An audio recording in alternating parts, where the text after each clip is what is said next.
والسلام عليكم حبيبي، وكي دايرين حبيبي؟ ولاباس عليكم وناشطين ليا؟ وكي دايرين حبابي وحبيباتي؟ والله الا توحشتكم، جايب لكم واحد الاخبار سخونه يا خويا. اخبار ديال المقله يا خويا. يعني كنا كنعرفوا الفنان عبد الله فركوس. فركوس يا خويا، المشاب المش. سيدي هذا الفنان هذا بعد 24 سنه يا خويا كيظهر الابن ديالو. اي يا خويا، الولد ديالو اللي والدو مع واحد السيده يا خويا.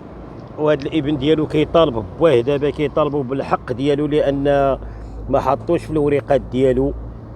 هو معترف به، يعني هو معترف بان راه الابن ديالو، ولكن يعني الخوف ديال من الحاجه لطيفه.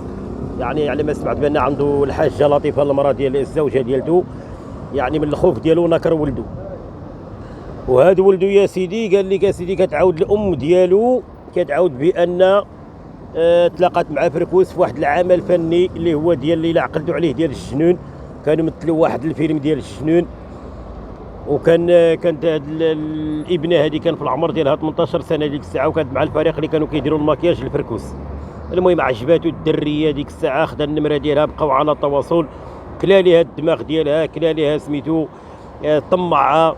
راك عارف الديب، راك عارف الديب ملي كيطيح في النعجه، يعني طمعها غررها. المهم ضحك عليها، المهم حملها، ولدات. السيده كتقول بان ما ولداتش في السبيطار، لان كون ولدات في المستشفى كانت الدرا غيتحط بالاسم ديال باه. ولدات هير عند القابله، يعني ولدات هير في الدار. ودابا الابن ديالو سعد دابا راه خرج. يعني انا شفت هذا الشيء، شفتو في لقاء صحفي داروا ولده مع واحد القناه. قال لهم انا بغيت با، انا يعني الدري مسكين كبر هير في الخيريه بعد ما الام ديالو سمحات فيه ولاحتو في الخيريه. وهو يعني هو فركوس يعني معترف، يعني بالتصريح ديال الام ديال الدري. كتقول بان راه عبد الله فركوس راه معترف بالابن ديالو، يعني معترف به شفويا، ولكن كتابيا ورقيا قانونيا ما معترفش به. والدري مسكين دابا راه في العمر ديالو 24 سنه، يعني كبر مسكين في الخيريه. علاش؟ لان الام ديالو تزوجات. الام دابا ما كطالب من فركوس حتى شي حاجه، لانها هي متزوجه، عندها اولاد اخرين، عندها كذا. هو دار الولاد ديالو، دار الحاجه، دار المسائل. الضحيه هو الابن ديالو سعد اللي في العمر ديالو 24 سنه.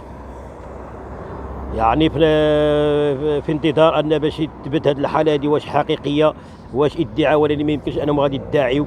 ما يمكنش شي واحد غادي يجي ويقول لك اودي راه السيدي راه با.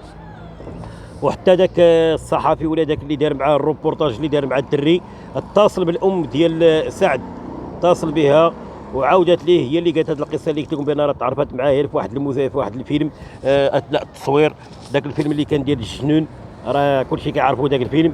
وهاد البنت هذه هي اللي كانت كدير لي الماكياج. المهم عجبات فركوس ديك الساعه، كلا ليها الحلوه، فرق عليها الرمانه، حمل الدريه، قال لها هي راه هو ولدي وكذا وكذا وكذا. ملي قال لك اتصلت بهذا الشيء كتعاود الام، ملي قالت راه اتصلت به وقالت له ودي راه ولدك في الخيريه، قال لها خليه، راه تاع عمام وتم راه كبروها في الخيريه.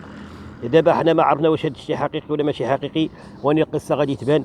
ولكن راه حشومه انك فنان كبير ولاباس عليك وكذا وتنكر الابن ديالك الوحيد، راه حشومه، راه حشومه وعيب وعار ان فنان مغربي بالسمعه ديالك وبالشهره ديالك وبالفلوس ديالك وبداك الشيء كامل، وتنكر الابن ديالك اللي من الصلب ديالك ومن كذا. لان لازم عليك السي عبد الله فركوس انك تصلح الخطا ديالك السي عبد الله فركوس. وما عند الحاجه لطيفه مناش تقلق، ما عند الحاجه لطيفه مناش تقلق، لان انت ما غاديش تزوج ولدك، لان ولدك راها متزوجه ودايره الوليدات. يعني انت شنو عليك الا ذاك الولد ديالك تعطيه الاسم ديالو، تعطيه الاسم ديالو. حتى الورث الا بغيت تحرمه من الورث انت حر، ولي ما تخليش ولد الحرام، ما تخليش ابن اكس هو ابن عبد الله فركوس. كان طالبوا من الفنان عبد الله فركوس، كان طالبوا منه اذا كانت فعلا هذه القصه واقعيه، يعني دير، يعني الا كنتي حاج وكنتي كذا كما كيقولوا عليك وداك الشيء، راه عيب وعار تخلي ولدك. وراه ما غادي، راه عذاب القبر، راه غيوقف عليك في عذاب القبر وغيوقف عليك. هو راه قال لك اتصل به، راه اتصل به، ولكن راه نكرو. ولا حول ولا قوه الا بالله.